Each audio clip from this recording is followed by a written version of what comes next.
Yo, salut les potes, c'est ProPsycho, j'espère que vous allez bien, on se retrouve aujourd'hui pour une nouvelle vidéo et aujourd'hui on se retrouve pour Nanatsu no Taizai de l'épisode 4 à l'épisode 9 et franchement il y a eu des choses vraiment intéressantes dans ces épisodes. Du coup ça va être un compressé bien sûr des 5 épisodes parce que je peux pas faire vraiment en détail tous les épisodes en une seule vidéo, ça me prendrait beaucoup trop de temps. Donc on va résumer tout ça, on va pouvoir en parler dans les commentaires. Donc déjà on va commencer tout de suite par la forêt des fées où il y a eu l'attaque du coup d'un des géants d'Albion sur la forêt des fées et King a pu récupérer enfin son statut entre guillemets de roi des fées en protégeant la forêt des fées. Tout ça c'est montré à travers le fait, sa volonté de vouloir protéger son peuple maintenant et de ne plus fuir face à un problème, ce qui a permis de récupérer également la confiance de son peuple en tant que roi des fées. Il y a eu également l'arrivée de Galan avec son commandement, le commandement de la vérité qui permet de changer quelqu'un en pierre si on lui ment. Jusqu'à l'heure actuelle, on ne savait pas ce que les commandements pouvaient faire du coup, qui avait comme répercussion finalement, et franchement ça c'est plutôt intéressant. D'ailleurs on l'a vu avec Merlin, mais heureusement que Merlin s'est transposé dans son trésor sacré. Mais Galan il a mis les points sur les i, les barres sur les t très rapidement. Il a défoncé les Taizai quasiment tous à lui tout seul en possédant une puissance de 26 000. Donc je sais pas comment ça se mesure, si c'est en unité ou quoi que ce soit, mais une puissance de 26 000 c'est juste énorme quand on sait que Meliodas en possédait 3200, Merlin 4170 et puis je sais plus les autres, je crois que c'était 3150 pour Diane, enfin bref, il les a mis tous à l'amende avec leur trésor sacré à lui tout seul. Donc on se rend compte de la puissance d'un des 10 commandements et franchement c'était juste énorme et il est parti en pensant s'être débarrassé des Taizai et en fait au final pas vraiment. Et d'ailleurs on a pu voir un petit peu Mondspit en action un petit peu plus loin dans les épisodes et voilà, ça a l'air de pas rigoler non plus. Donc vraiment les 10 commandements sont vraiment pas à prendre à la légère, c'est vraiment des adversaires extrêmement puissants. Hendricksen qui, rappelez-vous, Dreyfus l'avait laissé partir, il faut savoir que Dreyfus, comme vous le savez bien, il est manipulé par Frodin et on a eu des réponses par rapport à ça. Pourquoi Dreyfus a fait ce qu'il a fait, pourquoi Hendricksen a fait ce qu'il a fait, et ça c'est intéressant. Et d'ailleurs, la team de Giltender, Hauser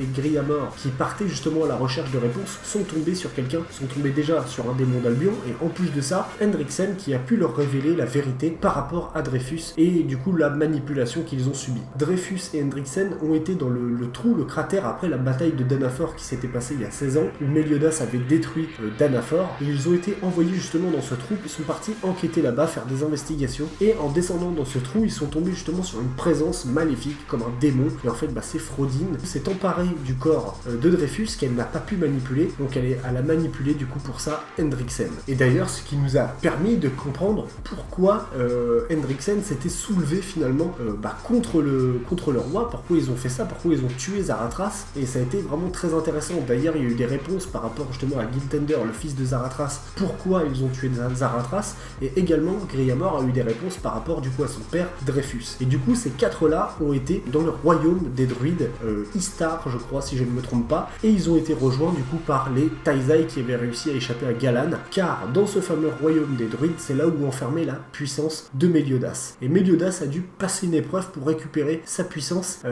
car les druides ont protégé, ont scellé une grosse partie de la puissance de Meliodas, qu'il ne puisse pas exprimer la totalité de sa colère comme il l'avait fait justement à Danafor. Mais avant ça, il y a eu du coup Diane. Diane, on a pu voir un épisode justement sur son passé, sur le passé du clan des géants. Il fallait en apprendre un petit peu sur chacun des personnages comme on le sait bien, même si c'est à travers des flashbacks, et c'est clair qu'il y en a eu beaucoup dans les 2 ou 3 derniers épisodes de Nanatsu no Taizai, mais en même temps on parle d'histoire ancienne par rapport à des personnages qui ont déjà du vécu, donc forcément quand tu parles de leur passé, c'est forcément fait à travers des flashbacks. Mais c'est vrai qu'il y en a eu beaucoup, notamment le fait que Meliodas se soit le fait que Meliodas, je vais y arriver, le fait que Meliodas se soit expliqué à travers justement des flashbacks, le fait qu'il revive constamment la même journée, ou des moments différents, donc des moments de bonheur avec Lise et des moments où il la voit tous les jours à chaque fois mourir à la fin, c'est l'épreuve qu'il doit passer pour réussir à canaliser sa colère pour ne pas exploser de rage. Et on a vu que ça a été très difficile pour lui, il a réussi finalement à la fin en se disant que Elisabeth représentait justement Lise qu'il avait perdue avant, mais pour lui ça reste toujours quelque chose de très douloureux de voir finalement sa bien-aimée mourir à chaque fois sous ses yeux sans pouvoir la protéger. Elisabeth d'ailleurs, elle, du coup j'en finis avec ça parce que je vais pas y arriver sinon, je vais pas y arriver. Et Elisabeth, elle également a une épreuve à passer et certainement pour récupérer, pour tout du moins pour obtenir ou récupérer le pouvoir des déesses qui était certainement scellé également. Chacune des forces qui ont été mises à travers les clans, le clan des fées, les déesses, les démons, les druides, etc. Chacun doit posséder vraiment des niveaux de puissance et certainement que Elisabeth est une personne très importante à travers le clan des déesses. Elle a aussi une épreuve à passer, celle de faire fleurir justement une fleur qui ni eau ni soleil ne peut faire fleurir. Donc elle doit certainement avoir un espèce d'éveil de pouvoir qui permet de, je sais pas, de régénérer ou de faire revivre les choses. Et ça risque d'être assez intéressant un petit peu plus tard quand on va voir justement Elisabeth et Meliodas ensemble. Et du coup pour finir avec Diane, parce que je vais pas y arriver, pour finir avec Diane, on a vu le passé du coup du clan des géants, j'allais dire des démons, du clan des géants, où on voit du coup Matrona, la chef du clan des géants, qui réalisait des missions pour les êtres humains. Diane ne se battait pas beaucoup, Dolores ne voulait pas se battre, jusqu'au jour où Diane a voulu quitter le clan des géants, et quand elle est revenue, Dolores était morte et c'était Matrona qui, en l'emmenant finalement en mission à chaque fois, un de ces jours a pas pu la protéger et Dolores en fait s'est laissée tuer parce qu'elle ne voulait pas se défendre. Elle est partie en pensant finalement que sa chef de clan était morte puisque elle l'a accompagnée en mission, se sont fait trahir par les humains et heureusement que Diane d'un côté avait sympathisé avec Meliodas. Et d'ailleurs c'est ce qui a fait que à la suite de la chute de cette chef de clan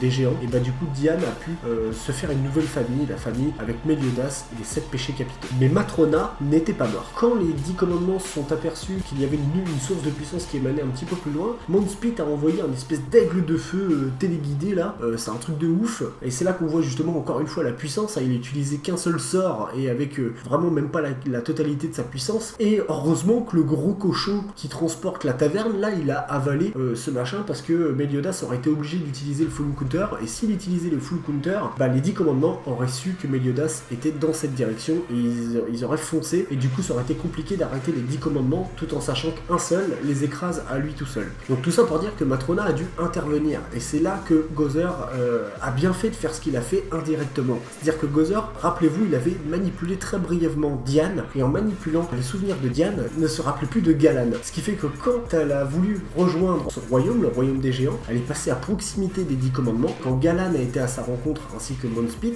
Galan lui a dit mais tu te souviens pas de moi, et en fait il attendait qu'elle réponde pour la transformer en pierre, sauf que elle ne se rappelait vraiment plus et donc elle ne lui mentait pas, et du coup grâce à ça, grâce au fait qu'elle a été manipulée par Gozer précédemment, elle n'a pas été changée en pierre. Et ça a été intéressant, très astucieux de la part de l'auteur pour utiliser les pouvoirs de Gozer et à la fois mettre en échec le commandement de Galan, et ça j'ai trouvé ça intéressant. Et encore une fois c'est Matrona qui est intervenue et qui a piégé Galan et mis un coup qui a éloigné Monspeed pour pouvoir justement sauver Diane. Heureusement Matrona du coup a éloigné Diane et ils ont réussi finalement à s'échapper, mais ils sont vraiment pas passés loin de la mort parce que juste à côté il y avait les 10 commandements et ça aurait été très très compliqué pour elle. Et du coup pour terminer sur la dernière histoire de ce que l'on suit en ce moment, c'est également Ban et Jericho qui sont à la recherche d'un moyen de faire revenir Elaine à la vie. Donc Jericho ne lâche pas l'affaire, elle veut se faire ban, c'est clair et net. On ne sait pas pourquoi elle le suit comme ça, mais elle doit être accrochée à lui à la fois sentimentalement et à la fois amicalement, et elle suit Ban. Elle lui a même proposé de venir dans le lit quand ils étaient à l'hôtel, c'était assez marrant ça. L'autre elle essaye de se faire ban alors qu'elle sait qu'il est fou amoureux d'Elaine, enfin bref, c'est encore une histoire à la mort moelleux ça, c'est ce truc là. Mais du coup c'est assez intéressant de voir un peu le parcours, et Ban fait vraiment sa petite histoire. Le gars il a mis de côté les 7 péchés capitaux, la seule chose qui l'intéresse c'est faire revenir Elaine à la vie, et du coup il a peut-être trouvé un moyen à travers un personnage que vous ne connaissez pas, qui a été découvert justement dans le dernier épisode, où il y aurait peut-être un moyen de faire revenir les morts à la vie. Et ça c'est la seule chose qui intéresse Ban, et c'est encore une fois une histoire en plus qui vient complémenter, oui, l'histoire principale, les histoires principales. A few moments later. On dit pas les histoires principaux, oui, non, les histoires principales. Et encore une fois, c'est une histoire qui vient complémenter toute l'histoire déjà de base de Nanatsu no Taizai, et je trouve ça vraiment intéressant. En plus de ça, Ban, il va falloir un moment ou un autre qu'il arrive à terminer ce truc-là pour revenir avec les 7 péchés capitaux. On a eu également une petite information, c'est que quand Meliodas a dit qu'il va falloir qu'il devienne plus fort, il y a également parlé du dernier Taizai, Escanor. Donc on attend que Escanor arrive, fasse son entrée parmi les Taizai, on attend un petit peu de découvrir quelles sont ses capacités, comment est le personnage, etc. etc. Mais voilà, ça va être encore encore une fois très intéressant. On a appris vraiment plein de choses, c'est vachement riche, c'est vachement dense, il se passe toujours quelque chose et ça c'est intéressant. N'hésitez pas à me dire ce que vous avez pensé justement de ces épisodes en commentaire, me donner un peu votre avis par rapport à Nanatsu no Taizai et voilà, c'est que du plus. Si j'ai oublié des choses, n'hésitez pas également à le dire en commentaire et tout, parce que je ne peux pas penser à tout, surtout sur 5 épisodes en même temps. Voilà, cette review a permis simplement de rattraper un petit peu toutes les choses importantes des 5 derniers épisodes que je n'avais pas pu enregistrer en vidéo. Et du coup voilà, j'espère en tout cas que ça vous a plu, que vous avez passé un bon moment. Comme d'habitude, vous savez bien ce qu'il vous reste à faire si vous n'êtes pas abonné. Et bah abonnez-vous, likez, partagez. Et puis bah comme d'habitude, j'ai plus qu'à vous souhaiter une excellente fin de journée. À très bientôt. Ciao ciao.